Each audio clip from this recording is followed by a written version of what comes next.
Hello বন্ধুরা, আশা করি সকালে ভালো আছেন। গরমের একেবারে উপযুক্ত খাবার আজকে রান্না করেছি। এতটাই টেস্টি না, গরম ভাতের সাথে এই রেসিপিটা থাকলে আর কোনো কিছুরই দরকার হবে না। এতটাই টেস্টি। ডাল তো আমাদের সবারই খুব প্রিয়, আর আম দিয়ে ডাল তো আরও বেশি প্রিয়। হাতে মেখে এই ডালের রেসিপিটা এতটাই টেস্টি না, আপনারা যদি একবার বানিয়ে খান, বারে বারে কিন্তু আপনাদের এটা বানিয়ে খেতে ইচ্ছা করবে। চলুন তাহলে বানিয়ে ফেলি।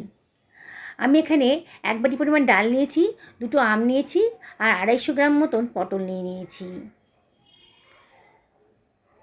পটলগুলো আগে থেকে ধুয়ে পরিষ্কার করে নিয়েছি, আমটাকেও ধুয়ে পরিষ্কার করে নিয়েছি। এই ডালটাকে 2-3 বার ভালো জলে ধুয়ে এটাকে ঘন্টাকে ধুয়ে গরম জলে ভিজিয়ে রেখেছিলাম। দেখুন কতটা নরম হয়ে গেছে, আঙুল দিয়ে কাটা যাচ্ছে। পটলেরও মাথার পোর্শনটা আর বোটার দিকের অংশটা কেটে বাদ দিয়ে দিচ্ছি। পটলের গায়ের খোসাগুলো অল্প অল্প করে কেটে বাদ দিয়ে দেবো, পুরো কাটবো না, তাহলে পটলটা বেশি নরম হয়ে যাবে পুরোটা কাটলে পরে। দেখুন আমি কীভাবে কাটলাম। এবার পটলগুলোকে আমি অর্ধেক অংশে ভাগ করে নিচ্ছি। সবগুলো পটলই আমি একইভাবে কেটে নিলাম। কাটা হয়ে গেছে, সরিয়ে রাখলাম। 2খানা কাঁচা আম নিয়েছি। কাঁচা আমগুলো ভালো করে ধুয়ে পরিষ্কার করে নিয়েছিলাম আগে থেকেই। এবার বোটার দিকের অংশটা কেটে বাদ দিয়ে দেব, আর আমের খোসাটাও আমি কেটে বাদ দিয়ে দিচ্ছি। কচি আমের একটা সুন্দর গন্ধ বেরোয়, দারুণ সুন্দর একটা ফ্লেভার আসে। এভাবে বানিয়ে খাবেন, দেখবেন সবাই খুব তৃপ্তি করে এই রেসিপিটা খেয়ে নিয়েছে। মাছ মাংসের আর দরকার হবে না, এই রেসিপিটা এতটাই তৃপ্তিকর। আমি আমটাকে সাইড থেকে কেটে নিচ্ছি। ভেতরে শক্ত অংশটা কেটে বাদ দিয়ে দেব, আর সাইড থেকে আমি কেটে নিচ্ছি আমটাকে।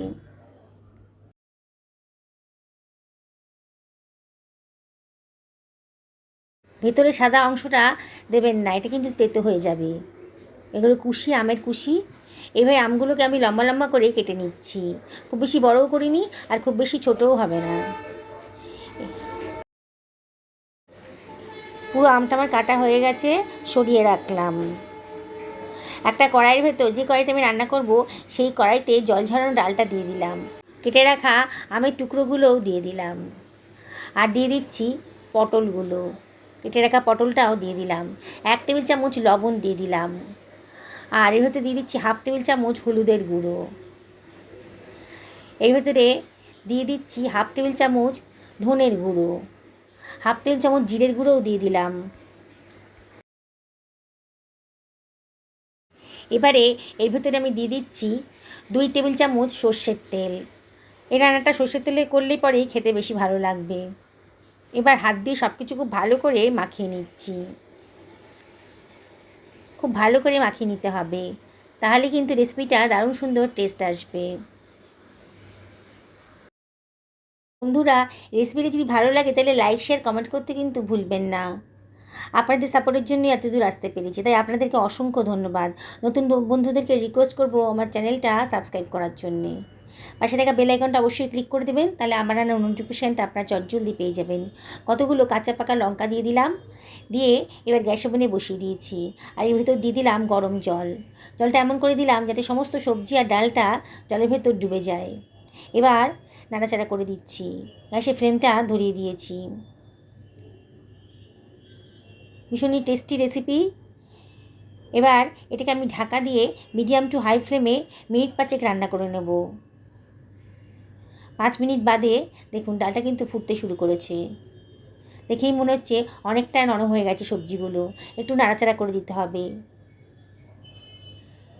ঢাকা দিয়ে রান্না করলেও মাঝে মাঝে কিন্তু একটু ঢাকাটা খুলে নাড়াচাড়া করে দেবেন, নাহলে কিন্তু ডালটা উতলে যেতে পারে। দেখুন পটলটা কিন্তু বেশ নরম হয়ে গেছে, আমটাও বেশ গলে গেছে। ডালটাকে দেখেই মনে হচ্ছে অনেকটাই সেদ্ধ হয়ে গেছে। এবারে আবারও আমি জল দিয়ে দিলাম, গরম জলই দিলাম।